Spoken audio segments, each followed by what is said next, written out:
8 minit pagi kembali kita bertemu di MHI dan kita masih membincangkan aspek yang penting untuk pengetahuan bersama. Ini termasuklah mereka yang terlibat dalam pelbagai sektor dan juga industri yang selama ini berjuang dengan bisnes yang kencang dan sebagainya. Tetapi disebabkan PKP dan COVID-19, mereka terpaksa dalam keadaan yang payah. Turun naik, jatuh bangun untuk mempertahankan bisnes, ramai yang hilang kerja dan sebagainya, dan dijangka lebih 1,000 orang akan muflis tahun hadapan disebabkan ketidakstabilan dalam pengurusan kewangan.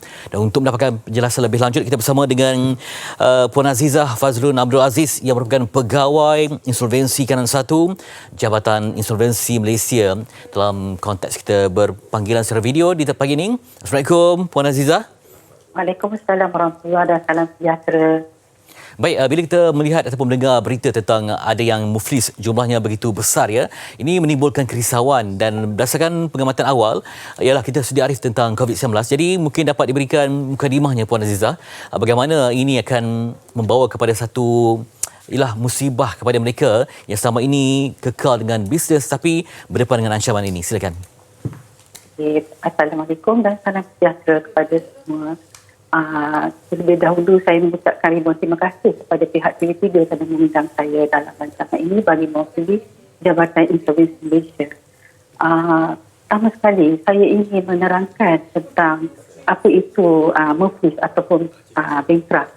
Ianya berlaku apabila seseorang individu yang dalam mengambil hutang, itu kita gelar dia sebagai penghutang, dan seseorang yang memberi pinjaman itu kita gelar dia sebagai penghutang. Jadi apabila seseorang penghutang itu telah gagal menjelaskan hutang ataupun berlaku ketidakupayaan menjelaskan hutang kepada penghutang tersebut, maka pihak penghutang akan mengambil tindakan kebangkrapan di Mahkamah Tinggi. Jadi berdasarkan rekod Jabatan Insolvensi ini pada bulan Januari tahun 2020 sehinggalah Ogos 2020, jumlah kes kebangkrapan yang telah didaftarkan ialah sebanyak 5,066 kes. Namun, kes-kes kebangkrapan tersebut bukanlah berpunca daripada pandemik COVID-19. Ini adalah kerana melihat pada kesan sebenar COVID-19 ini ke atas penghutang, ia akan memakan masa yang panjang, iaitu sekurang-kurangnya 1 tahun daripada tempoh moratorium ataupun moratorium bersasar itu berakhir. Contohnya, saya ingin memberikan contoh. Apabila seseorang penghutang itu tidak membayar hutangnya, jadi pihak penghutang boleh mengambil tindakan selanjutnya, iaitu membuat penyata tuntutan, dan dia mempatkan di mahkamah untuk satu penghakiman dikeluarkan. Apabila penghakiman telah dikeluarkan, pihak penghutang diberi masa lagi untuk menjelaskan hutang tersebut. Tapi sekiranya pihak penghutang masih tidak tahu ataupun mengambil sikap tidak tanggallewa, tidak mengambil sebarang tindakan terhadap penyata tuntutan tersebut, maka pihak penghutang boleh mengambil tindakan lanjut, iaitu memfailkan notis kebangkrapan. Jadi dalam notis kebangkrapan itu dinyatakan juga jumlah berapa yang terhutang dan diserahkan secara terdiri serahan kepada penghutang tersebut. Jadi setelah dalam masa notis kebangkrapan itu diberi tempoh lagi, iaitu selama 7 hari. Selepas 7 hari tiada apa-apa tindakan, maka satu perbuatan kebangkrapan telah berlaku. Jadi pihak penghutang akan mengambil tindakan lanjut, iaitu memfailkan pula petisyen penghutang di mahkamah. Jadi dalam tempoh petisyen penghutang ini, ia memakan masa 6 bulan. Jadi kalau sekiranya pihak penghutang juga tidak mengambil apa-apa action terhadap tindakan tersebut, jadi perkara ini akan dibawa untuk perbicaraan di mahkamah. Jadi pihak mahkamah yang akan menentukan sesuatu perintah akan dikeluarkan. Jadi sekiranya perintah kebangkrapan telah dikeluarkan, maka jatuhlah hukum seseorang itu, individu itu menjadi title seorang muflis ataupun bankrupt. Jadi selepas diisytiharkan bankrupt, barulah Jabatan Insolvensi Malaysia ini mengambil peranan untuk mentadbir kes-kes kebangkrapan tersebut. Begitulah penerangan saya.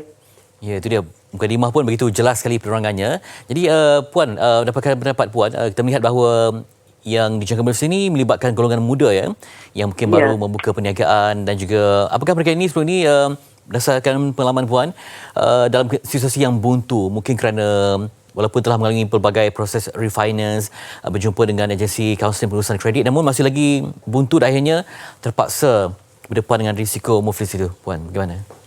Okey.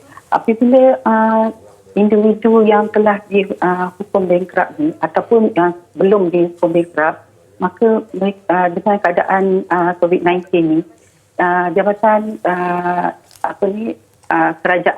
kerajaan telah mengambil pelbagai usaha untuk membantu lapisan masyarakat ini, termasuk yang tidak bekerja ataupun penjawat awal dengan memberikan pelbagai bantuan. Jadi berikutan bantuan moratorium yang bermula pada April sehingga September dan disambung pula dengan moratorium bersasar. Jadi kat sini kita nampak bahawa kerajaan amat prihatin terhadap permasalahan ini. Dan juga Jabatan Insolvensi Malaysia juga mengambil satu inisiatif yang amat bernas di mana kami telah meminda akta dan juga mengambil langkah membuat satu akta bagi langkah-langkah sementara bagi mengurangkan kesan penyakit coronavirus ini yang dipanggil Akta 89 yang berpokok kuasa baru-baru ini pada 23 Oktober 2020 juga dilihat sebagai satu kelegaan kepada rakyat Malaysia berikutan nilai ambang yang telah dinaikkan kepada RM50,000 daripada RM50,000 kepada RM100,000 dan ianya berpokok kuasa sehingga 31 Ogos 2021. Seperti yang sedia maklum bahawa sejak Jabatan Insolvensi ini ditubuhkan daripada dahulu nilai ambang keberhutangan itu ditingkatkan dari masa ke semasa, iaitu asalnya daripada RM10,000 kepada RM30,000 sehingga pada 6 hari bulan 10 2017 Jabatan Insolvensi membuat satu pindahan akta lagi di mana kita menaikkan kepada RM50,000 dan sekarang kita dalam peringkat untuk diwatakan oleh Menteri, kita Jabatan Insolvensi ada membuat akta pindaan 2020 di mana kita akan tingkatkan kepada RM100,000. Jadi bila nilaian ini dinaikkan, jadi rakyat Malaysia akan berfikir dan bertindak dengan waras untuk membuat hutang ataupun akan berfikir untuk berbelanja mengikut keperluan sahaja. Ya, jadi kita pun bimbang dengan berakhirnya moratorium dan sebagainya dan jumlah itu akan meningkat. Jadi berdasarkan ramalan pihak insolvensi dengan jumlah yang begitu tinggi ini, bagaimana gambaran awal 2021 ni? Sebabnya dengan mungkin ada yang terlibat dengan pengangguran, ada mungkin yang terpaksa menutup perniagaan. Jadi nasihat juga Puan kepada mereka yang sedang berdepan dengan risiko isytiharkan musafir ini, silakan. Okey, nasihat saya ialah apabila seseorang itu telah berasakan bahawa dalam keadaan sekarang ini berlaku satu keperitan bagi mereka ada jalan keluar untuk sesuatu permasalahan mereka yang hadapi, iaitu seperti mana yang kita ketahui kerajaan telah menubuhkan melalui Bank Negara Malaysia telah menubuhkan satu agensi iaitu yang dipanggil agensi kaunseling dan pengurusan kredit yang kita singkatan ialah AKPK, yang di mana agensi ini membantu individu bagi mendapatkan kaunseling dalam menguruskan kewangan dan juga individu yang tidak dapat menguruskan hutang tapi dia memenuhi kriteria kelayakan asas, dia boleh mendaftar di bawah program pengurusan hutang yang diperkenalkan oleh agensi AKPK yang saya nyatakan tadi. Jadi di samping itu, bagi perusahaan kecil dan sederhana ataupun kita panggil PKS, boleh memohon bantuan melalui skim penyelesaian pinjaman kecil daripada institusi kewangan yang terlibat atau BNM Link ataupun pejabat-pejabat daerah BNM. Oleh demikian, penghutang yang tersepit dengan masalah kewangan pada masa ini segeralah bertindak untuk mendapat khidmat nasihat dan kaunseling untuk mengelak sebarang tindakan kebangkrapan. Seperti mana yang kita tahu, apabila stigma dibangkrapkan, banyak halangan yang akan berlaku. Jadi seboleh-bolehnya kita elak daripada dijatuhkan perintah kebangkrapan.